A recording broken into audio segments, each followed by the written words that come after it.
Kenneth, can you remind us a little bit about Kanina Sue Turtle and who she was? Kanina is from Poplar Hill First Nation near the Manitoba-Ontario border. She died October 29th, 2016 in Sioux Lookout in a foster home. She was also one of the she was the first of 4 First Nations girls to die in care in Ontario within 6 months.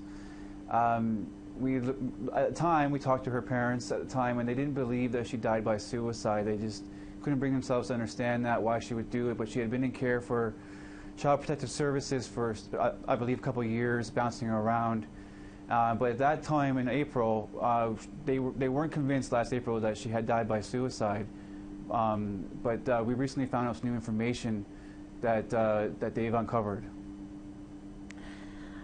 So there is this iPod that has this video. Can you tell us about the iPod and how it came into the possession of the family?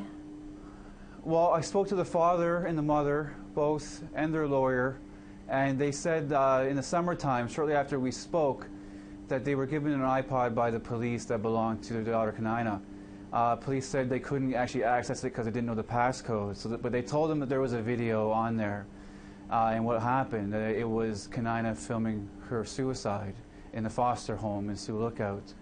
The family was able to figure out the passcode and watch for the first time on their daughter dying by suicide. So while they didn't believe it before, they saw it with their own eyes. I ended up finding out about it just last week, and I had to watch that video. I've never seen someone die before. I've covered a lot of child services stories, child welfare stories, child protective stories. That's why they're in care, to be protected. That's the idea of it. But this little girl was left alone in a back room of foster care home for over 45 minutes. The story that's online doesn't give a lot of detail, so I won't get into it now. Regardless, by the time someone found her, and this is a girl that had tried to die by suicide the day before and had self-harm leading up to it. So there was concern for her safety, or there should have been. The problem is I haven't been able to get any answers from Tikanagan Child and Family Services that removed her from the home, or the province. That's an issue. Even in death, they won't answer any questions. They hide in a cloak of privacy. You've been in touch with the family. What are they telling you? They're telling me that they still don't have answers as to why she was left alone for 45 minutes. They know that she was in a bad spot in terms of her mental well-being.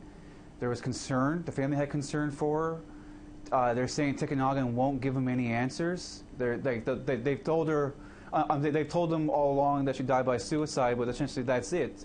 And they had to crack an iPod to see it for themselves. And maybe that's not, maybe that's not anyone's fault that it was filmed or that they had to see it that way. But that's the reality of what happened with this family. A mother and father had to watch their daughter die by suicide, and I've seen it. It's awful. It's a terrible thing to see. Okay, thanks, Kenneth. Thanks for joining us today. Thanks, Brittany.